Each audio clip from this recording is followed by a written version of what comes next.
Do the intro for us, Issel. Okay, I'll tell you what, I'll do it, okay? Welcome to 433 and Beyond, a channel where we talk about the places that we've gone, the things that we do while we're there, and the things that we pay attention to. My name is Andrew, this is Issel, and I'm here with my daughter. Arwen. And we are going to talk a little bit about bird watching for beginners today. We have been on a trip in the Shenandoah Valley. Right. One of the things that we've really explored on this trip is bird watching, which we're definitely the complete Total beginners. But inspired by the documentary, what's it called? Listers. By Owen and Quentin Reiser. And I'm fairly certain that most of the people watching these videos have already seen Listers. But if you haven't, you should go and watch it. They take on the challenge of what's called a big year, which is a birding competition to see how many birds you can see in the lower 48 states in the course of a year. So they drive around, and they're charming, and the birds are beautiful. So, like a lot of people, we have been inspired to do some birding. And we were lucky enough to get sent a few pairs of binoculars from a company called Vortex Optics, who we were rewatching Listers last night, and we even saw someone in that documentary, one of the people they interview, with a pair of Vortex binoculars. We have a separate pack out, pack in video. We're going to talk about what we're using, but a good pair of binoculars seems like a steep investment for beginning something, but it's really one of those things where if you don't have a comfortable, sturdy pair of binoculars, you're not going to enjoy it. So it's worth investing some money in a decent pair of binoculars that lets you see things. And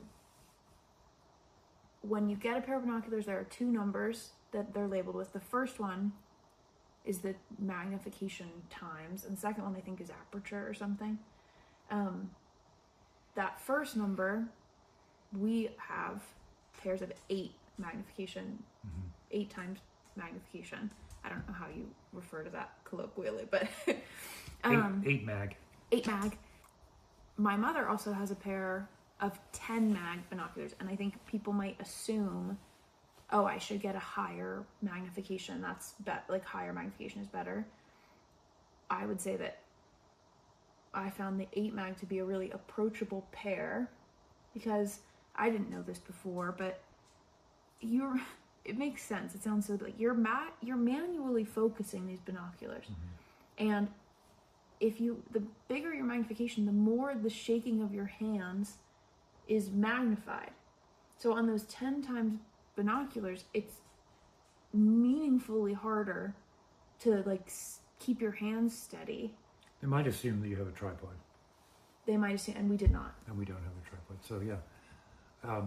So we also use the Merlin application, which is an application from Cornell University that will record whatever's going on and then help you pull out the birds. Identify the bird song and that's considered it's an acceptable way of identifying the birds, right? If you are tracking the birds that you've seen, if it shows up on your Merlin, that's an accepted recognition. But you kind of want to see the bird too. Right. And one thing I've noticed about Merlin, and I don't know, I'm not a birder, so I don't know how true this is, but unfortunately our camera died and we didn't realize, so we lost the end of that conversation.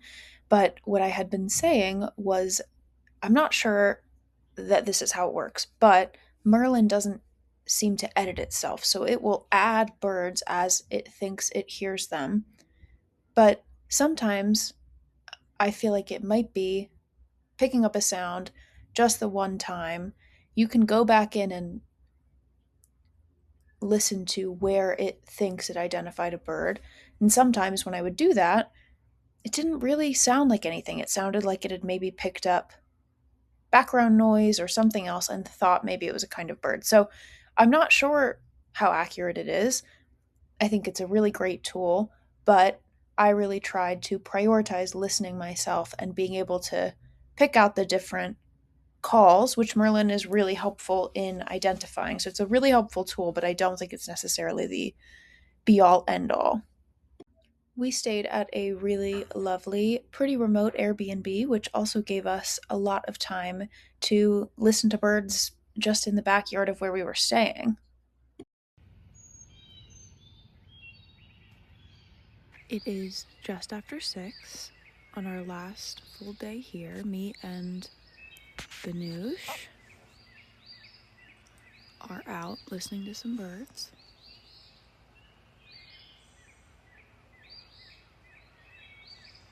Trying to enjoy a peaceful morning with our coffee outside.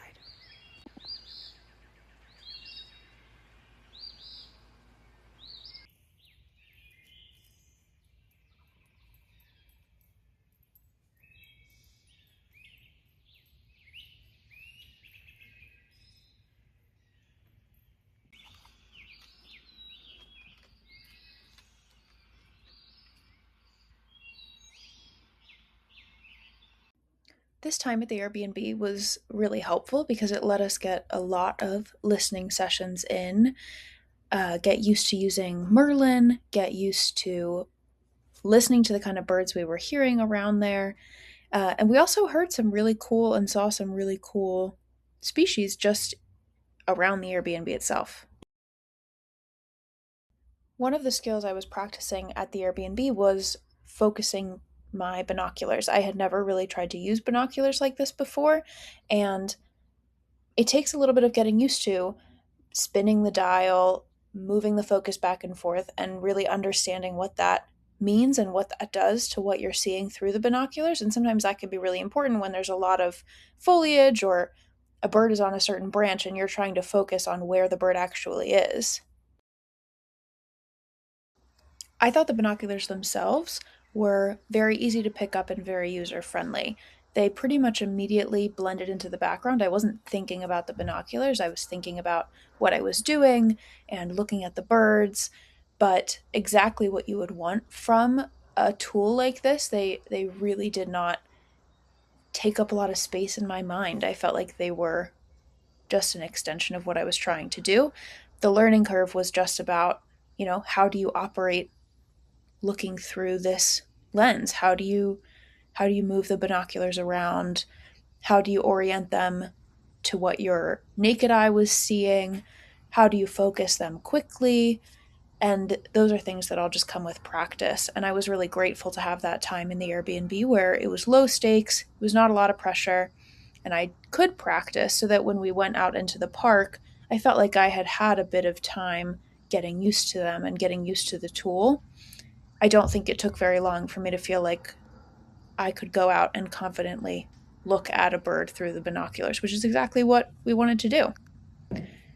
These shots are actually filmed through the binoculars using an adapter that let me put my phone camera on the binoculars that I borrowed from my parents while we were there. And it was a little bit finicky, but it was fun to use and fun to play around with, and definitely something that I would invest in down the line because, in some ways, it made it easier because I was looking at the picture on my phone. I didn't have to worry about adjusting the binoculars back up to my eyes, and more than one of us could be looking at it at a time, which was particularly helpful when I was trying to show people where birds were when we were out in the park. I think the most memorable of our birdwatching experiences was actually the very first bird that we spotted, which was an indigo bunting that we saw on Skyline Drive on our first day driving. We had heard the indigo bunting and several other birds on the Merlin app that we were using, and I looked out into the field and I saw what looked like a bright blue piece of trash or tape. And I pulled out my binoculars and I looked, and lo and behold, it was a bright blue, beautiful indigo bunting. I don't actually think indigo buntings are particularly rare or difficult to spot. We saw another one later in the week, but it was so exciting in that moment. It stayed there for a long time. Everyone was able to look at it. We were able to pass the binoculars around, And it was just so exciting to hear the bird, identify it, and then see it. It sounds silly, but it really was very satisfying. You can tell that the video that I took here is pretty shaky. Like I mentioned, it's difficult to get stable footage with the binoculars. We did try some more intense ways of getting stable videos, but in the end, it was just so exciting to see the bird, and it really built our confidence for seeing and identifying birds later in the trip because we had had what felt like a really successful first stop and first attempt.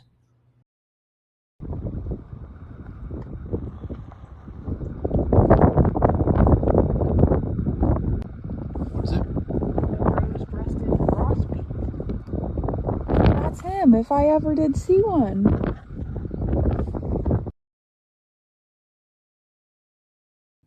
Ultimately, birdwatching defined a lot of what this trip looked like for us, even though it was our first time. Because birdwatching is best done first thing in the morning or in the evening, it was a great way to start and end the day really intentionally. Merlin was up on our phones. We weren't doing other things. We weren't scrolling on the couch. It was just a really nice way to be intentional and to really experience the places that we were. I think it can be really easy to get stuck behind your phone and trying to take the best picture. Uh, we're never going to capture the best landscape picture of Shenandoah National Park on our iPhone, And so it was a great way to kind of set that aside and really focus on experiencing what we were hearing and seeing. And it didn't feel like we couldn't do that just because we were beginners. It really felt like we were still able to have a really valuable experience, even though we were new. Everything that we talk about here and so much of how we're trying to live our lives right now is about being more intentional about where we're going, really trying to explore more, go to new places, try new things. And birdwatching was a really fun way to do that. It was literally using different senses than we usually use. We were using our ears, doing a lot more bird listening than bird watching. We were really looking at the details of the world around us in a way that we don't on a normal vacation or we haven't before. And it really helped us make so many different kinds of memories on this trip and build new habits of paying attention to the world around us. On the way home, even in parking lots, or even once I was back in Philadelphia in my Center City apartment, I was hearing birds and identifying birds that I never would have thought to look for or, even imagine that they were right outside my door.